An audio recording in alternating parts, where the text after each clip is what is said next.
The Miller house stood on the outskirts, like a last bastion. Not in terms of poverty, no. The house was sturdy, 2 stories high, with carved window frames that John Miller refreshed with white paint every 3 years. And not in terms of remoteness. The city was a 20-minute bus ride away. It was a bastion of faith, worldview, and way of life. The 600 square meter plot was not just a vegetable garden, but a model of the divine order, everything in its place, everything bearing fruit in its season, and everything requiring care. John Miller, a hereditary woodworker, saw a soul in wood. His thick fingers, etched with fine scars, felt the slightest crack, knot, or grain direction.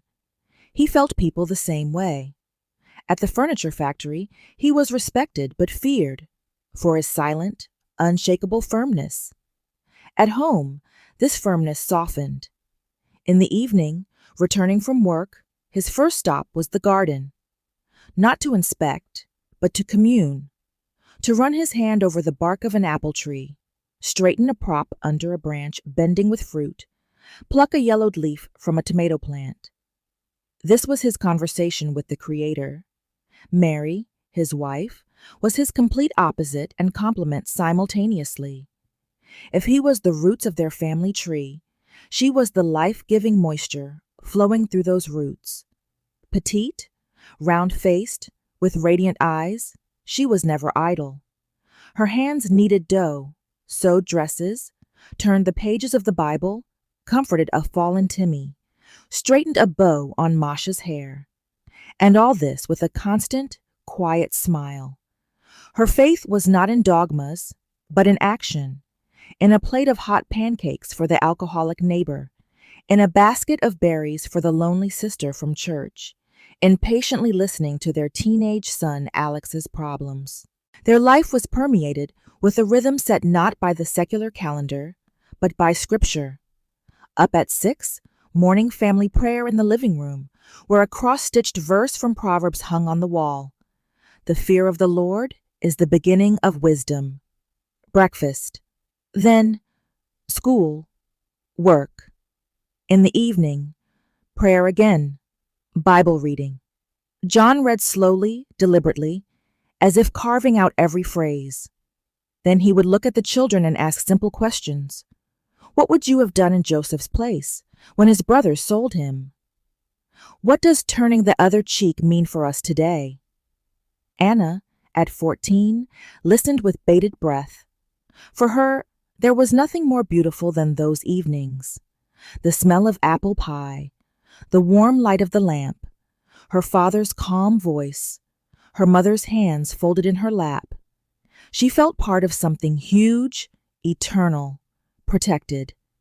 She sang in the church choir with delight, enjoyed going to summer camps where they performed skits based on biblical stories. Her faith was simple, pure, and unconditional, like breathing. The turning point happened when she was 15, not with a clap of thunder from the heavens, but with a quiet, persistent whisper from a crack in the wall of her reliable world. Her classmate Kate, who shared a desk with her, gave her a small tube of lip gloss for her birthday. "Try it. It suits you," she said cheerfully. Anna hid the tube in her pocket like a stolen diamond. At home, locked in the bathroom, she applied it. The face in the mirror transformed. It became brighter, more mature, more alluring. And at that same moment, she was pierced by a sharp shame. She immediately washed off the gloss, but the sensation of a different, forbidden self remained. She began to notice the world outside the walls of the house of prayer. She noticed how couples laughed in the park, how the lights of nightclubs blazed in the city center, how girls dressed in magazines. This world no longer seemed like a veil of tears to her. It beckoned. It promised another life, fast, bright, free from endless don'ts and sins. At 16, she lied for the first time. The church youth group was meeting on Saturday for a choir practice. Anna told her parents she was going there, but instead went to the mall with Kate and her friends. She wore jeans under her long skirt and hid a brighter colored blouse in her bag. Changing clothes in a public restroom felt like a transformation. In the reflection of the murky mirror, it wasn't Anna Miller, the daughter of devout parents, looking back at her, but just Annie, a girl from the crowd. She returned home late, her heart pounding like a bird in a cage. She felt like the word liar, sinner was written on her forehead. Her parents greeted her calmly. "How was choir practice?" Mary asked. "Fine," Anna squeezed out and ran to her room. There, she fell onto the bed and sobbed with shame. But beneath the veil of shame lurked a drop of sweet, forbidden excitement. She had managed it. She had deceived them. She had been where she shouldn't. 17 years old, college. Her escape was a carefully planned operation. She chose a correspondence course in design. It sounded respectable and gave her a legitimate reason to be away from home. John, after consulting with the Church brothers, gave his consent. "Education is a good thing," he said. "Just remember, daughter, knowledge without the fear of the Lord is vanity." College became a portal to another reality for her. She used her saved money to rent a tiny room in a dormitory where she moved her belongings: jeans, t-shirts, a couple of dresses, makeup. She told her parents it was a library and a room for independent study. The lies came off her tongue more and more easily. She found a part-time job at the Beatrice Coffee Shop in the heart of the student district. The aroma of freshly ground beans, the hum of voices, the velvety foam in a latte. It all symbolized her new life. Her colleagues were different. Artem, a cynical barista, dreaming of making art house films. Karina, a cheerful and sharp-tongued manager who changed boyfriends like gloves. Denise, a quiet pianist who played jazz in the evenings. Anna blended into their company. She learned to drink wine, smoke. She quit after a month, but the fact itself was important. Talk about Camus, Dali, and modern political scandals. She greedily absorbed this new culture, feeling she was behind her peers. She was ashamed of her past. She invented a backstory for herself. Her parents were ordinary engineers, boring and conservative, from whom she had escaped to find herself. On Sundays, she called home and said she had a shift or was studying for an exam. Her mother's voice on the phone sounded sadder and sadder. "Annie, we're praying for you. Your father is worried." These conversations drained her. She would hang up and go to a bar where loud music and alcohol drowned out the voice of conscience. Once, at 18, she couldn't take it anymore and went to the house of prayer. She sat on the last bench. The sermon was about the prodigal son. The pastor, Brother Gregory, no longer young, spoke about how the son, leaving home, squandered his wealth in wild living. Anna clenched her hands into fists. She felt people looking at her. It seemed to her that everyone knew. She left before the end and never returned. Her new life felt like a victory. But at night, in her cramped dorm room, she was overtaken by a terrible, oppressive loneliness. These people, Artem, Karina, Denise, were cheerful companions, but not friends. Their conversations were brilliant, but empty. Her relationships with guys were fleeting. She sought love in them, but found only temporary comfort that turned into emptiness by morning. She was on the edge of an abyss without realizing it. Mark. He appeared at the coffee shop on a rainy evening. He ordered an espresso, took out a MacBook, and worked at a table for several hours. He was older, pushing 30, expensive watch, a perfectly fitting jacket, confidence that radiated from him almost physically. He was the owner of a small but successful advertising agency. He noticed her. At first, he only ordered coffee from her counter, then started asking questions. "What's your name? Are you a student? What kind of design do you like?" His attention flattered her. He was the embodiment of the success she thought she was striving for. Their first date was at a restaurant with a panoramic view of the city. Anna wore her best dress and was shaking with nerves the whole way. Mark was impeccable, gallant, witty, generous. He talked about his travels, his projects, his plans. He listened to her, and she felt he was truly hearing her. She fell in love, blindly, desperately, seeing in him a prince who would save her from grayness and loneliness. He rented an apartment for her, a studio in a new downtown building. The dorm is inconvenient for you. Create, work on your design, he said. For Anna, this was the final break with the past. She concocted a complicated story for her parents about a lucrative contract and moving to another city for an internship. The phone call was a nightmare. "Honey, this is so sudden." Mary's voice trembled. "Mom, it's my chance.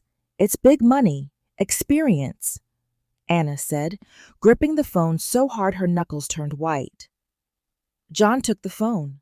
He was silent for a few seconds. "Anna," he said, and his voice held no anger, only bottomless weariness. "Are you sure about your choice?" "Yes, Dad." "Then, may the Lord bless you. Our home is always open for you. Always." She hung up and burst into tears. But they were not tears of repentance, but of some frantic, hysterical relief. Now she was free. Completely. But very soon, the gilded cage slammed shut. Mark turned out to be not a prince, but a jailer. First, it was caring advice. "Wear that dress. It slims you. Don't talk about that in front of my friends. It sounds naive." Then, jealousy.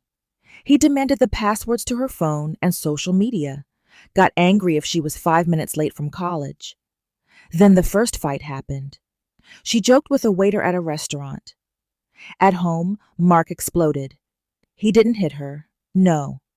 He smashed her graphic tablet against the wall. "I provide for you, and you flirt with just anyone," he screamed. She was in shock. The next morning, he came with a huge bouquet and a sapphire ring. "Forgive me. I just go crazy with love for you," he said. She forgave him. The cycle repeated. Fight, gift, reconciliation. Each time the fights got louder, the gifts more expensive. She lost touch with her friends. Her studies fell apart completely. She sat in her studio with a view of the city lights, which had become her prison, and waited for his arrival with fear. She was afraid of his anger, his humiliations. He methodically destroyed her self-esteem. "Without me, you're nobody. A poor student from the boonies. You should be grateful." One evening, he didn't come home. He didn't answer his phone.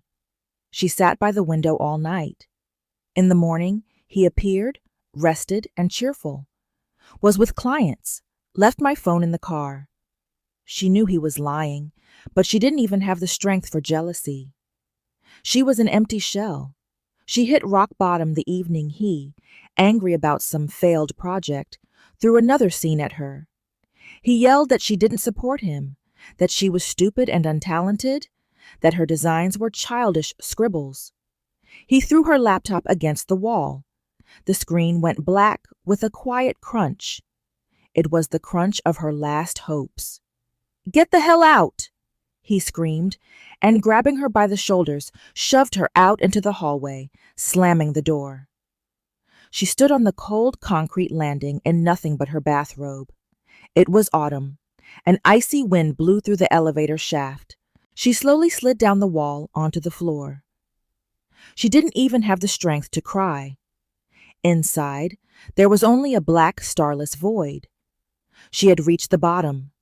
Complete, absolute bottom. And then, in that icy emptiness, from the depths of her memory, as if through the thickness of years and sins, a single line broke through. Just one.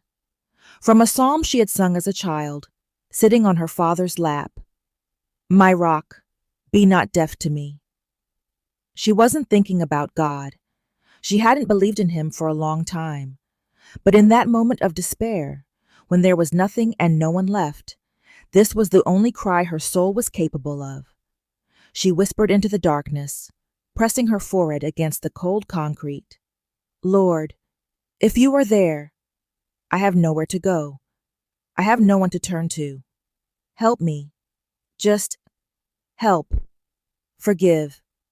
It wasn't a prayer. It was the death rattle of a hoping soul. She didn't remember how she got back into the apartment. Mark had apparently left, slamming the door. She lay on the floor until morning, unable to move. In the morning, there was a knock at the door. It was persistent, but not angry. She crawled to the door and looked through the peephole. Her heart sank. Her brother Alex was standing on the landing. He was pale, his jacket wet from the rain, dark circles under his eyes. How had he found her? She had hidden this address so carefully.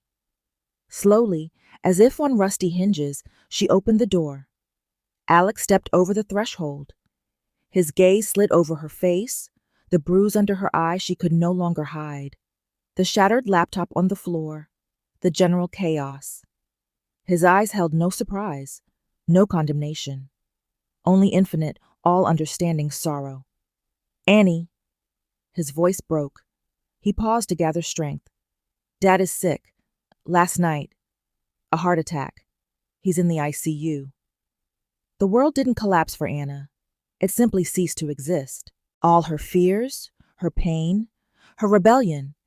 It all seemed like a pitiful, worthless house of cards in the face of possibly losing her father. Heart attack. The word was a hammer blow to her head. How? Was all she could exhale. He was worried about you. All these months. Mom said he wasn't sleeping much. Last night, he was praying in the living room, reading that same parable about the prodigal son. And then, he just collapsed. Anna didn't remember packing. She pulled on the first dress she found, grabbed her bag. I'm coming with you. At the hospital, in the long antiseptic-smelling corridor of the ICU, she saw her mother. Mary was sitting on a hard plastic bench, hunched over, clutching a small, worn New Testament. Seeing Anna, she wasn't surprised. She slowly stood up, walked over to her, and hugged her, tightly, like in childhood when she came with a scraped knee.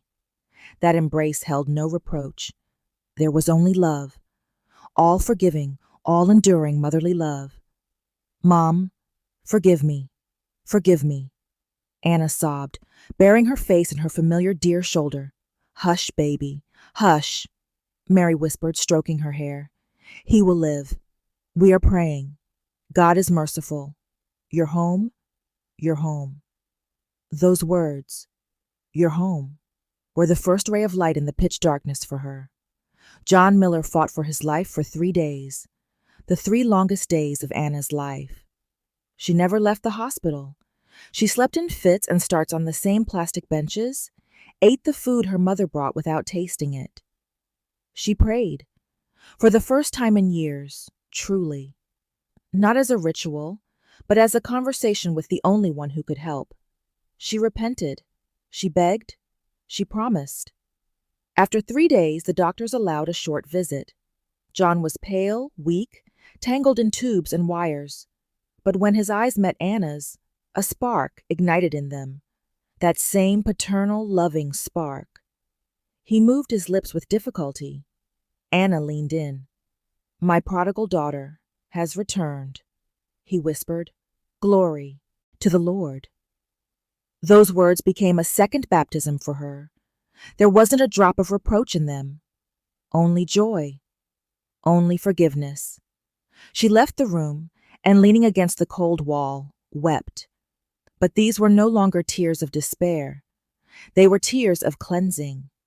The stone had been shifted from her soul. Returning to her old room was both a balm and a torture. Everything was in its place. The bookshelf with children's Bibles, the collection of shells on the windowsill, the embroidered doily on the nightstand. But she herself was a stranger here. broken, stained with sin, covered in scars. For the first few days, she moved around the house like a shadow. Shame was her constant companion. She was afraid to look Alex in the eye, who silently took over her chores, afraid to meet the gaze of the younger children, who looked at her with a silent question. Routine saved her. Mary, without asking questions, began drawing her into the familiar flow of life. Annie, help me knead the dough. Go check if the cabbage is ready. Timmy wants you to read him a story. In these simple, age-old actions, kneading bread, harvesting, lulling a child, Anna found lost peace. Her hands remembered the movements, and her soul slowly began to heal. After 2 weeks, on a Sunday, she went with the family to the house of prayer. She felt all eyes were on her, that the whispers behind her back were about her.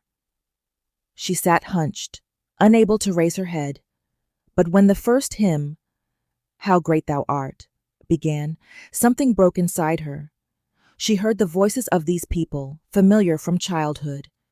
She saw their faces, not condemning, but full of compassion and love. And she cried again.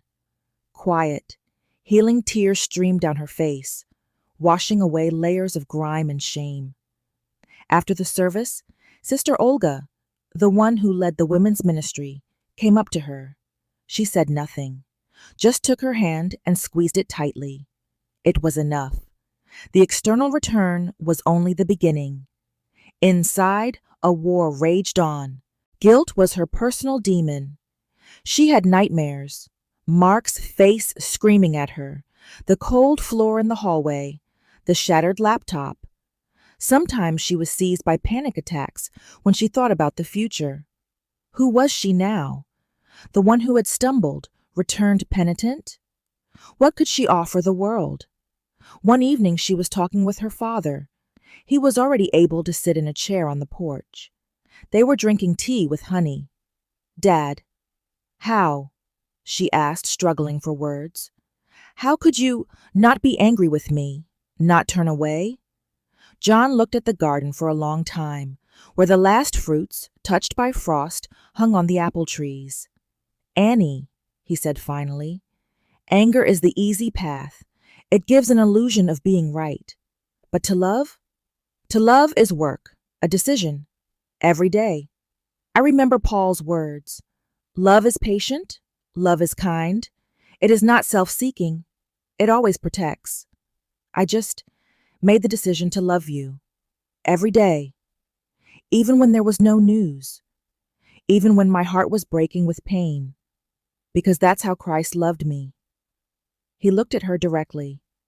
"Forgiveness isn't a feeling, daughter. It's an act of obedience to God. The feelings, they come later." These words were a revelation to her. She understood that her path was not just to quit and forget, but to learn to accept the gift of forgiveness, and, most difficult of all, to forgive herself. She opened the Bible again, not as a set of rules, but as a letter from a loving Father. She read the Psalms of David, who had also fallen and repented. She read the story of Peter, who had denied but was forgiven. And in these stories, she found a reflection of her own. She re-enrolled in college. But now she studied not for escape, but with a purpose. She saw in design not a means of self-expression, but a tool for service. She began helping at the church, making beautiful presentations for sermons, designing the bulletin board for the Sunday school, creating a new logo for the church charity fair. One day, Sister Olga approached her with a specific proposal. "Annie, you remember Lyda, Brother Michael's wife?" Anna nodded. Lyda was a quiet, downtrodden woman whose husband drank. She's completely lost heart, and there are many like her, not just in the church, but all around. Women broken by life, loneliness, violence. We want to open a small workshop, not a shelter, but a creative studio, where they can learn to sew, knit, make candles, jewelry, where they can just sit over a cup of tea and talk. You, like no one else, understand their pain. Could you lead this? Anna hesitated. Her own wounds were still too fresh. But she agreed. They named the studio The Samaritan Woman, after the woman at the well whom Jesus met. They rented a small space in an old building near the church. Anna and several sisters renovated it, painted the walls in warm colors, brought old sewing machines, yarn, and fabric from home. The first visitors came wary, with extinguished eyes. Anna didn't lecture them about sin and salvation. She simply sat them down at a sewing machine, taught them to hold a crochet hook, showed them how to mix colors. She shared her story with them. Not all of it, of course, but the main part, about how she had been in hell and how God had led her out. She saw how, week after week, a light ignited in their eyes. First, interest in a new skill, then, surprise that they could create something beautiful. Then, a timid smile in response to a joke over tea. And then, trust. They began to talk about their sick children, their drinking husbands, betrayals, fears. Anna listened and prayed for them. And through her ministry, God was healing not only these women, but also herself. Seeing their pain, she understood her story was not unique. Seeing their small victories, her faith was strengthened. Her pain and mistakes had become a bridge for others to cross from despair to hope. A year passed. The Miller family's life found a new, deeper, and more mature harmony. The old wounds had healed, turning into scars that no longer hurt, but only reminded them of God's mercy. One summer evening, on the eve of Anna's birthday, which she now celebrated not as a date, but as a second birth, the family gathered around the large oak table in the garden. The table was laden with the fruits of their labor: new potatoes with dill, salad with cucumbers and radishes, homemade sausage, pickled mushrooms. In the center was an apple pie that Anna had baked herself. It was quiet and peaceful. Alex and his father were discussing a project for a new arbor. The younger ones, Sasha, Masha, and Timmy, were playing badminton. Mary and Anna were pouring fragrant herbal tea into mugs. Anna looked whole. The rebellious glint was gone from her eyes, replaced by a steady, deep, warm light. The light of someone who had weathered a storm and found in it not destruction, but a quiet, safe harbor. She was no longer that frightened girl who had returned home with a broken heart. Over the past year, her faith, which she had once rejected, had passed through the crucible of doubt and suffering, and transformed from inherited family faith into a deeply personal, hard-won, and solid faith, firm as a rock. She knew the price of grace because she had been saved by it from the very abyss. After dinner, John, as always, opened the Bible, but this time he didn't read. He looked at Anna. "Daughter, this evening and this pie, they remind me of a story. Would you like to read it to us?" Anna froze for a moment. Then she nodded, took the heavy, worn family Bible. Flipping through the pages, she found the place. Her voice, quiet at first, gained strength, merging with the evening rustle of leaves. There was a man who had 2 sons. The younger one said to his father, "Father, give me my share of the estate." So he divided his property between them. Not long after that, the younger son got together all he had, set off for a distant country, and there squandered his wealth in wild living. She was reading the parable of the prodigal son, but now these words sounded different to her. It wasn't just a story. It was her own biography. When she reached the words, "When he came to his senses, he said, 'How many of my father's hired servants have food to spare, and here I am starving to death?'" Her voice trembled. She remembered that cold hallway, that inner void. She read on, about the return, about the father running to meet him, about the best robe and the fattened calf. And when she spoke the father's words, "This son of mine was dead and is alive again. He was lost and is found." A tear slowly rolled down John's face. He didn't seem embarrassed or wipe it away. Anna closed the Bible. A silence fell in the garden, broken only by the chirping of crickets. "This story," she began, looking at her hands, "always seemed like a beautiful fairy tale to me, until I became that younger son myself, or rather, daughter. I left, thinking my father, that God, wanted to restrict me. But in truth, he wanted to protect me. I sought freedom and found slavery. I sought love and found what I found." She looked at her parents. "I was dead. Truly. And the only reason I'm here now, alive, is that the Father's love proves stronger than my madness. And because you, like that father in the parable, didn't chain me with reproaches, but ran to meet me. Thank you. For never stopping to love. For praying." These words hung in the warm air, filled with such sincerity that even the restless twins grew quiet. "It's not our merit, Annie," Mary said quietly. "It's grace. We were just channels."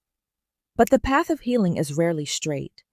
A few months after that evening, Anna had to face her past head on. She was on a bus downtown, having bought materials for The Samaritan Woman. Boxes with threads, ribbons, and fabric were at her feet. At one of the stops, he got on. Mark. He looked just as impeccable, in an expensive suit, with a new phone in his hand. Their eyes met. Anna felt the blood drain from her face, her heart start to pound at a frantic pace. The old panic, an animal fear, gripped her throat. Mark smirked and walked over to her. "Well, well, what a coincidence. Anne, how are you? You look plainer somehow." His gaze slid over her simple dress and the boxes of craft supplies. "What, the princess has returned to the people?" Anna was silent, unable to utter a word. Everything inside her was freezing. "Listen, I was too harsh back then," he continued, looking at her condescendingly. "You know how it is. My business is really taking off now. A new big client. I miss you, you know. Maybe we could meet up, for old time's sake." He reached out to touch her hair, and in that moment, something clicked inside Anna. It wasn't anger or hatred. It was confidence. A firm, rock-solid certainty about who she was now. She was not the frightened girl he remembered. She moved his hand away, calmly but firmly. "No, Mark," she said, and her voice sounded surprisingly even. "The old times were hell, and I have chosen life." He was taken aback. His face showed astonishment, then anger. "Life?" he snorted. "Sitting in some sect and sewing blankets? You call that life?" "Yes," Anna replied simply. "That is life. Life with peace in my soul, life without fear, life where I am loved not for something, but simply because I am. And I'm no longer interested in what you have to offer. Goodbye." She turned and looked out the window. The bus was just approaching her stop. She stood up, took her boxes, and without looking back, walked to the exit. She felt his gaze on her back, but it no longer caused pain.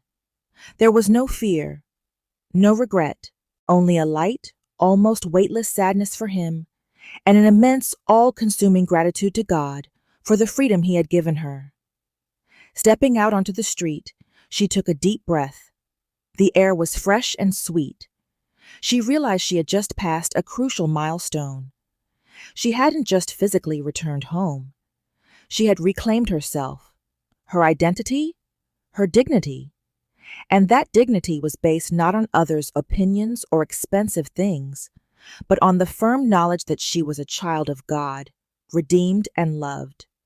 Anna's experience at The Samaritan Woman became not just a ministry, but her true calling. One day, a new woman came to the studio, Svetlana. She was around 40 but looked 60, gray-haired, with an extinguished gaze. her hands trembling from nervous exhaustion. Her husband, a longtime alcoholic, had beaten her and thrown her out of the house a few days earlier in a drunken rage. She had no job, no money, no hope. Anna sat her down at a table, gave her tea. Svetlana was silent, curled into a ball. She didn't cry. It seemed there were no tears left. Anna didn't question her. She simply sat down next to her and started knitting. About 20 minutes passed in silence. "I was beaten too," Anna said quietly, not looking up from her work. Svetlana flinched and looked at her. "Not physically.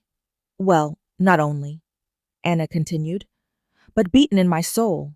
Humiliated, yelled at, made to feel I was worthless. I also thought it was the end, that there was no other life." She set her knitting aside and looked Svetlana in the eyes. "But that's a lie, Svetlana, an absolute lie, coming from the devil. There is another life. There is a love stronger than any fear. There are hands always ready to lift you up, and there is a God who sees every one of your tears and for whom you are a priceless treasure." She spoke not as a preacher, but as someone who had walked the same path. She told Svetlana her story about rebellion, falling, that day in the hallway, and how God had sent her salvation in the form of her brother in her darkest hour. Svetlana listened, and in her eyes, for the first time in many years, a spark appeared, not of hope yet, but of astonishment. Someone understood her. Someone had been through something similar. Anna helped her find temporary shelter with one of the sisters from the church, file paperwork for divorce and assistance. But most importantly, she spent time with her every day at the studio, taught her to embroider. Svetlana's first stitches were crooked, the thread tangled, but Anna patiently corrected her hands. "It's okay. You're getting it. Look, that's better." And then one day, looking at her first, clumsy but independently embroidered flower, Svetlana began to laugh quietly, then louder and louder, and then she sobbed. But these were no longer tears of despair. They were tears of breakthrough. The tears of someone who, for the first time in a long time, believed they could create something good. In that moment, Anna understood that her pain, her sins, and her salvation had not been in vain. They had become the very red brick in the foundation of a bridge over which other people could cross from death to life. She had become living proof that no one is hopeless for God. Another 6 months passed. Anna turned 20. She celebrated this birthday not with a noisy crowd, but with her family and a few sisters from the Samaritan woman who had become truly close to her. Svetlana, who had already started a new life, gave her a tablecloth she had embroidered herself. It was the most precious gift. Anna continued her studies, and her diploma project was dedicated to developing a brand identity for Christian charitable organizations. Her work, combining modern design and a deep understanding of the essence of ministry, received the highest grade. One evening, walking with her father in the garden, already covered with the first light frost, she said, "Dad, I want to be baptized, in my own faith, consciously." John stopped and looked at her. His eyes shone with a deep, serene joy. "I've been waiting for this, daughter, but I wanted it to come from you, from your heart, not from my desire."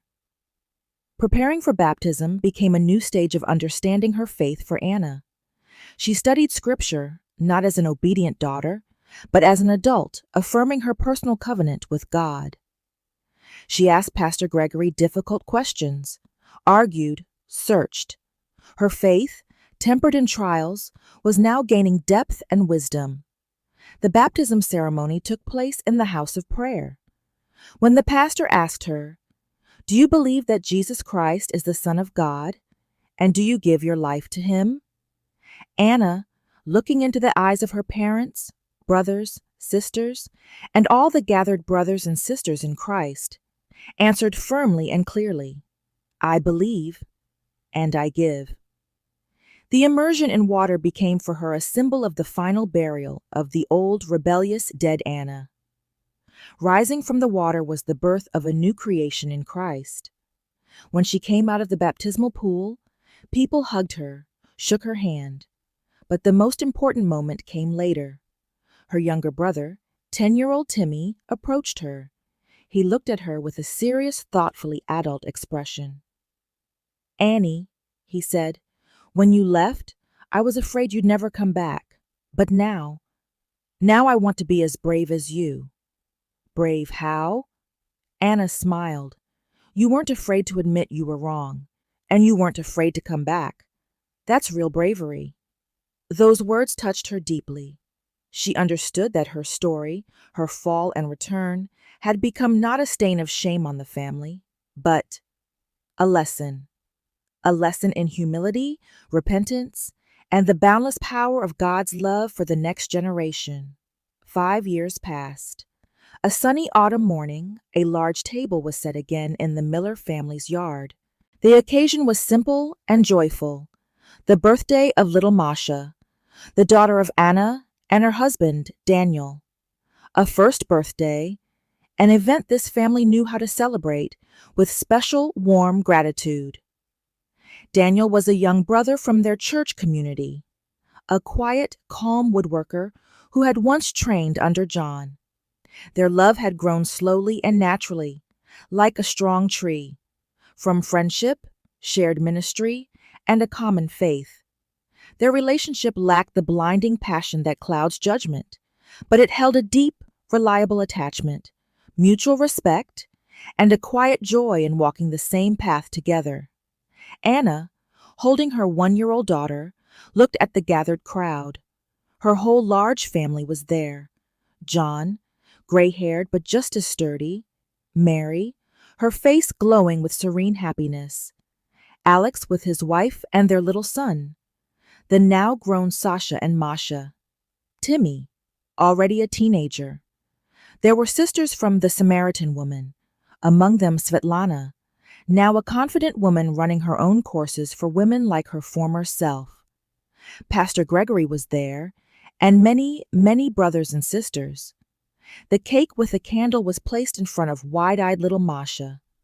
She curiously poked her finger at the flickering flame as everyone sang "Happy Birthday" in chorus.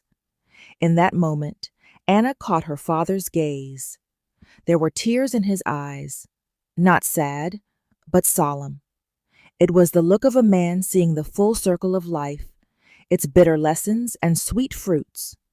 After Masha, with her mother's help, blew out her first birthday candle, John stood up. In his hand was a small, old, worn book, a children's Bible with colored pictures, the very one from which he had read to all his children. "Masha, our dear." His voice sounded a bit hoarse but firm. "Today is your first birthday, and we, your family, want to give you the most precious thing we have. Our blessing and this book. In it is the story of our family. In it is the story of our faith. In it is the story of a great love that will always protect you, always comfort you, and never leave you. We will read it to you, just as we once read it to your mother. And we will pray that your path to God is straight and bright." He handed the book to Anna. She took it with trembling fingers. Little Masha reached for the bright cover. Later, when the guests had left and the birthday girl had finally fallen asleep, Anna went out onto the porch to breathe the cool autumn air. Her father joined her. They stood in silence, looking at the familiar garden. The apple trees were heavy with fruit. The last asters blazed with purple fire by the fence. "You know what I'm thinking?" Anna said quietly, clutching the old children's Bible. John looked at her questioningly. "About the path our family has taken, and about grace. My daughter will grow up in this house. She will listen to the same Bible stories I did. She will sing the same hymns. But I pray that her faith, that her path to God, will be different. Not through rebellion and falling, that she will know from childhood that her Father in heaven and her Father on earth love her unconditionally, that she will seek freedom not in running away from home, but in obedience to God's will, that her return will not be from a distant country, but a daily return into the embrace of the Father's love after small mistakes and falls. John put his hand on her shoulder. Every generation walks its own path, daughter. We can lay the foundation, but each must build the edifice of their own faith. Your path, it was hard, but it made you who you are, the one who can now comfort others, the one whose faith has been tested by fire. And I believe that Masha, looking at you, will see not a story of falling, but a story of a miracle, the miracle of return. And that is the most powerful story one can tell. Anna pressed the old Bible to her chest. She looked at the apple tree under which a lost and desperate girl had once sat. Now, her nephew was playing under that apple tree, and her daughter was sleeping in the house. A new generation, a new beginning. She regretted nothing anymore. Not the pain, not the mistakes, because she saw how God, that great artist, had taken all the broken, dark pieces of her life and assembled them into a new, beautiful mosaic. A mosaic where even the blackest fragments served as contrast, making the golden rays of His grace shine brighter. Return, faithless children, I will heal your faithlessness. This promise, once given to a prophet, had become a living reality in her life. She had returned, and she had been healed, to now carry that healing to others. And in the quiet rustle of the autumn garden, she seemed to hear a voice, gentle and peaceful. Behold, I am making all things new. And in her hands lay the old good book, now passing into the hands of